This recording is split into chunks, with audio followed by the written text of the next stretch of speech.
नमस्कार दोस्तों। और आप सभी को हैप्पी न्यू ईयर। और उम्मीद है कि आप लोग इस साल कुछ नए चीज़ करेंगे। तो आज का ये वीडियो शुरू करते हैं।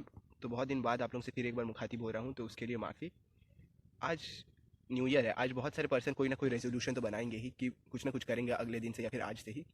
तो बस उन लोगों को एक छोटा सा सजेशन देना चाहता हूँ कि आप लोग चाहे कोई भी रेजोल्यूशन बनाए, लेकिन हमेशा वो रेजोल्यूशन थोड़ा रियलिस्टिक बनाइए। मतलब ऐसा नहीं कि आज ही से मैं दौड़ना शुरू करूँगा और आज ही मैं 10 किलोमीटर दौड़ दूँगा, वैसा नहीं। छोटा छोटा स्टेप्स लेके करिए ताकि आपको भी वो करने में ज़्यादा डिफिकल्ट ना लगे, और धीरे धीरे आप उसको स्केल अप करते रहिए। जैसे कि एग्जांपल तो पहले भी दिया हूँ, जैसे कि आपको अगर कोई, जैसे कि आप रेजोल्यूशन लेते हैं कि आप कोई किताब पढ़ेंगे, तो पहले आप कम से कम एक पैराग्राफ हर दिन पढ़ने का कोशिश करिए। फिर धीरे धीरे स्केल अप करते हुए एक पेज, फिर एक से दो, दो से चार करिए। और ये नए साल में और भी अगर कुछ बताऊं तो हमेशा पिछले साल आप लोगों को तो सबको याद होगा, पिछले साल का जो समर का टाइम था वो तो आप लोग सब देखे होंगे कितना ज़्यादा हॉरिफाइंग था। और उस टाइम में भी बहुत सारे पर्सन्स को हेल्प का ज़रूरत था, लेकिन बहुत पर्सन्स को हेल्प मिल नहीं पाया। तो अगर उस टाइप का सिचुएशन फिर से कभी आए तो आप कोशिश हमेशा ये करिएगा कि आप दूसरे को हेल्प दे सकें। बिना हेल्प, अगर आप कभी किसी को हेल्प देंगे तो उसका जो दुआ लगता है वो हमेशा ज़िंदगी में रहेगा। पिछले साल का अगर मैं अपना एक्सपीरियंस बताऊं तो मेरे को पिछले साल बहुत ज़्यादा अकेलापन का फील हुआ था, बहुत ज़्यादा रिग्रेट हुआ था। पिछला साल 2021 ने मेरे को बहुत कुछ सिखाया कि असलियत में ये ज़िंदगी में कुछ है ही नहीं, मतलब आज है कल नहीं। पिछले साल मैंने अपने रिलेटिव्स में से 2 जन को खो दिया था। प्लस मैंने कुछ पेट्स मेरे घर में आ गए थे अपने आप से, उनमें से भी 2 ठो पेट को, प्लस उनमें से 2 ठो पेट मार दिए गए थे एक कुत्ता के द्वारा। और इंटरेस्टिंग बात यह है कि पिछले साल मेरे को इतना ज़्यादा एक्सपीरियंसेस मिले थे, मतलब नेगेटिव काइंड ऑफ एक्सपीरियंस, मतलब किसी से धोखा मिला या फिर बहुत ज़्यादा रिग्रेट हुआ मेरे कुछ कामों को करने से, प्लस अकेलापन का फील हुआ, हेल्पलेस का फील हुआ।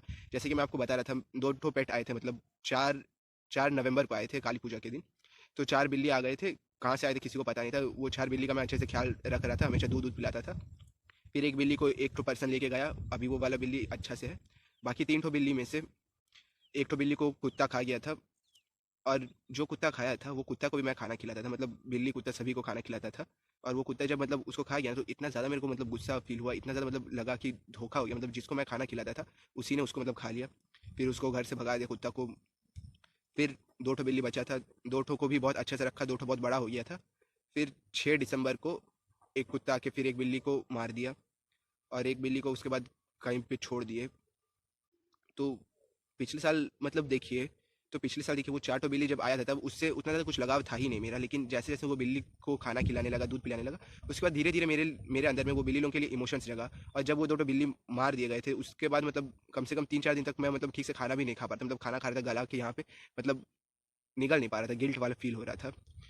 तो वही है कि कोई भी चीज़ से आप इमोशनली अटैच हो जाते हैं बहुत ईजीली, और जब वो चीज़ आपसे दूर चल जाता है तो आपको इतना ज़्यादा बुरा लगता है। और अगर उस चीज़ को कोई आप ही का भरोसेमंद जिसके ऊपर भरोसा किया उसने दूर किया तब तो और ज़्यादा दुख लगता है। प्लस पिछले साल मेरे फैमिली मेंबर्स में से भी 2 ठो एक्सपायर, मेरे फैमिली मेंबर्स में भी 2 जन एक्सपायर कर गए थे, एक जन कोरोना के कारण और एक जन एज हो गए थे।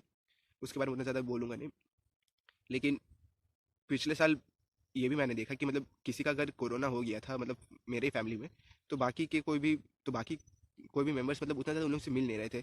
बस लास्ट में जब वही फ्यूनरल का टाइम हुआ तो सब कोई एक साथ आके मिलने लगे, लेकिन जब उनको नीड का ज़रूरत था, जब उनको ज़रूरत था, जब उनको सच में ज़रूरत है किसी पर्सन को उनके पास होने का, तब कोई नहीं गया। जब लास्ट में वो इस दुनिया से रुखसत हो गए, उस वक्त सबको याद आया कि हाँ, अब तो वो सब फ्यूनरल का रीति रिवाज वो सब निभाना है। तो हम इंसान भी बहुत ज़्यादा पार्शियलिटी वाले पर्सन है, मतलब सामने दिखाने के लिए कुछ और, पीछे दिखाने के लिए कुछ और। मतलब फ्यूनरल में अगर हम लोग नहीं जाएंगे तो लोग कुछ कहेंगे कैसे हैं, तो उस वक्त सब कोई चल गए। लेकिन जब असलियत में नीड का ज़रूरत है, जब बस वही फैमिली जानता होगा कि किसका ज़रूरत है, तब कोई उतना गया नहीं अभी। और इससे रिलेटेड भी एक तो मैं वीडियो शायद बनाया था, तब अपना एक्सपीरियंस शेयर कर रहा था। और ये जो समर का टाइम है ना, समर समर का टाइम पिछले साल का इतना ज़्यादा हॉरिफाइंग है क्या बताएं। मतलब फ़ोन जब भी खोलते थे तो वो सारे चीज़ें आते थे। लेकिन लेकिन अब छोड़िए, वो वाला बात बोल के आप लोगों को डिप्रेस नहीं करूँगा।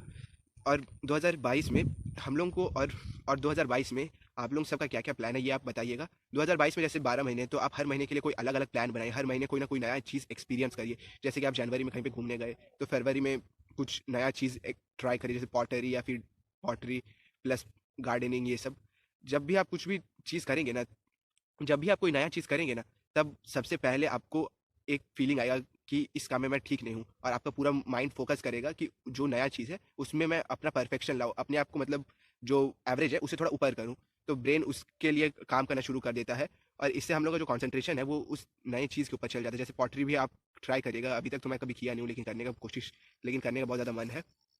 तो उसी तरह से आप भी जब भी कोई नया चीज़ करेंगे ना, तो सबसे पहले आपको मतलब जब भी आप कोई नया चीज़ करेंगे तो आपका माइंड इनोवेशन की तरफ नहीं जाएगा। सबसे पहले आपका माइंड जाएगा कि आप जो चीज़ कर रहे हैं वो चीज़ परफेक्ट हो, मतलब गलती ना हो कहीं पर, वो चीज़ ठीक हो जाए। फिर जैसे जैसे आपका उसमें हाथ लग जाएगा, मतलब जैसे जैसे आपका उसमें एक्सपीरियंस होने लग जाएगा, उसके बाद आप वो एवरेज चीज़ तो इजीली कर लेंगे आंख बंद करके भी। फिर बाद में आप इनोवेशन की तरफ जाएंगे, और धीरे धीरे इनोवेशन के बाद आप उसमें मास्टरी करेंगे। तो ये होता है कोई चीज़ मतलब सीखने का एक प्रोसेस। सबसे पहले आप तो सबसे पहले होते हैं तो सबसे पहले हम होते हैं एवरेज कोई भी चीज़ करने में। हम लोग सबसे पहले यही करते हैं कि गलती ना, फिर धीरे धीरे उसमें हम लोग मास्टरी कर लेते हैं एवरेज, तब एवरेज लेवल तक जब हम लोग पहुंच जाते हैं उसके बाद हम लोग वहाँ से स्केल अप करते हैं इनोवेशन का। फिर इनोवेशन के आगे है मास्टर करना उस स्किल को लेकर। और 2022 में आप क्या क्या ट्राई कर सकते हैं, जैसे बोला जाए तो आप गार्डनिंग ट्राई करिए। गार्डनिंग जब आप करेंगे मतलब अपने घर में ही एक तो कोई प्लांट को रखिए, उसका अच्छे से देखभाल करिए, तो आपके अंदर एक सेंस ऑफ रिस्पॉन्सिबिलिटी आएगा कि नहीं, मेरे को इस पेड़ को हमेशा इतना मुझे पानी देना है, या फिर हर हफ्ते में 2 या 3 बार पानी देना है। तो आपके अंदर मतलब एक डिसिप्लिन भी आएगा। जब आपके अंदर रिस्पॉन्सिबिलिटी आता है तो धीरे धीरे डिसिप्लिन खुद ब खुद आ जाता है। अगर आप प्लांट को ठीक से पानी नहीं देंगे तो लास्ट में वो प्लांट मर जाएगा। अगर आप उस प्लांट से इमोशनली अटैच है तो आपको थोड़ा बुरा लगेगा कि आपने ठीक से केयर नहीं किया, और अगर आप इमोशनली अटैच हुए ही नहीं थे प्लांट से तो आपको कुछ लगेगा नहीं। एक और प्लांट आप लेके आ सकते हैं, फिर से ट्राई कर सकते हैं। और और इसी के साथ ये वाला वीडियो का एंड करता हूँ। होप करता हूँ कि आपका 2022 सबसे बेस्ट ईयर हो आपकी लाइफ का, और आप कुछ नई चीज़ सीखे, दूसरों को भी सिखाइए, और इसी के साथ आगे बढ़ते रहिए। चाहे कोई फेलियर आए तो उस फेलियर को दिल से मत लगा लीजिए, और कोई सक्सेस आए तो उसको सिर के ऊपर मत चढ़ा लीजिए। और हमेशा आगे बढ़ने का, और हमेशा नया चीज़ ट्राई करने का, और कभी हार नहीं मानने का कोशिश करिए। कभी गिव अप मत करिए। और इसी के साथ ये वाला वीडियो एंड करता हूँ। हैप्पी न्यू ईयर 2022 आप सभी को।